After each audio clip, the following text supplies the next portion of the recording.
এবং এটা অনেক ক্ষেত্রে লেজি, কারণ আপনি তো পড়ালেখা করছেন না, সারাদিন এসে আপনি টক শোতে থাকছেন, আপনার পড়ালেখাটা কই? সরকারের কাজটা আপনি অবশ্যই, আমরা চাই আপনি আমাকে ক্রিটিসিজম করবেন, অবশ্যই আপনি আমার কাঠগড়ায় দাঁড় করাবেন, অবশ্যই এই গভর্নমেন্টকে প্রত্যেকটা কাজের জবাবদিহি আপনি চাবেন, কারণ আপনাদেরকে আমরা রিপ্রেজেন্ট করছি। কিন্তু সারাক্ষণ যদি একটা গভর্নমেন্টের এগেনস্টে আপনি মানে ইয়ের সাথে মিথ্যা কথা একের পরে, এবং কিছু কিছু ক্ষেত্রে চিফ অ্যাডভাইজারের নামে আমি দেখলাম যে এক সাংবাদিক সারাদিন ধরে লিখছেন। আমি বললাম যে আপনি ইনভেস্টিগেট করেন না, আপনি যে এটা লিখছেন আপনি ইনভেস্টিগেট করেন, পুরোটা ইনভেস্টিগেট করেন, দেখেন উনি এটার মধ্যে সত্য আছে কিনা। ভোট বাহিনী কি লিখলো আওয়ামী লীগের, সেটা না ফলো করে আপনি নিজেই, আপনি তো একজন বড় সাংবাদিক ছিলেন, আপনি পুলিশ সেন্টার থেকে আপনি একটা গ্রান্ট নিয়ে আসেন, নিয়ে এসে ইনভেস্টিগেট করেন যে এখানের মধ্যে সত্য আছে কিনা। এবং আপনার ইনভেস্টিগেশনে যদি আমরা বাধা দেই, আপনি সবাইকে বলেন যে আমরা বাধা দিই। প্রতিদিন আপনার মিথ্যা কথা লেখার দরকার নাই তো, আপনি ইনভেস্টি করে বলেন যে না এখানে এখানে এখানে উনি ভুল করেছেন, এখানে এখানে এখানে।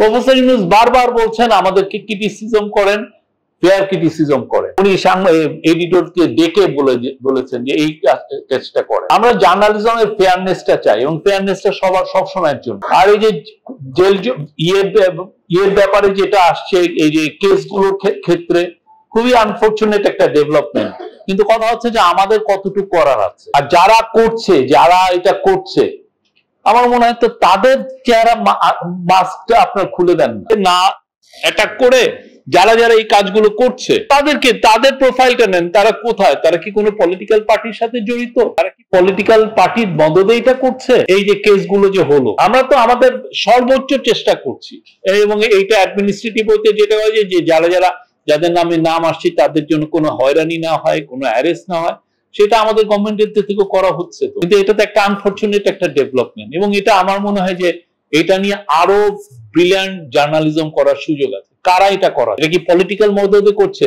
করে কি আমাদের উপরে প্রেসার তৈরি হচ্ছে? অলরেডি এটা নিয়ে আমাদের ল অ্যাডভাইজার বলেছেন, আমার মনে হয় না বাংলাদেশের নন প্রফিট মডেল কাজ করবে। এটা journalism should B A profitable venture, কিন্তু এটাকে আমার ডাইন করে দিতে হবে, একটা ইথিক্যাল বাউন্ডারির মধ্যে রাখতে হবে। অবশ্যই এর জন্য আবার ইথিক্যাল বাউন্ডারি করতে যে যাতে তার আবার ফ্রিডম অফ প্রেসে যদি বাধা না হয়, সেটাও আমাদের দেখতে হবে। গণমাধ্যমের উপর আস্থা কমে যাচ্ছে, অবশ্যই কমে যাচ্ছে।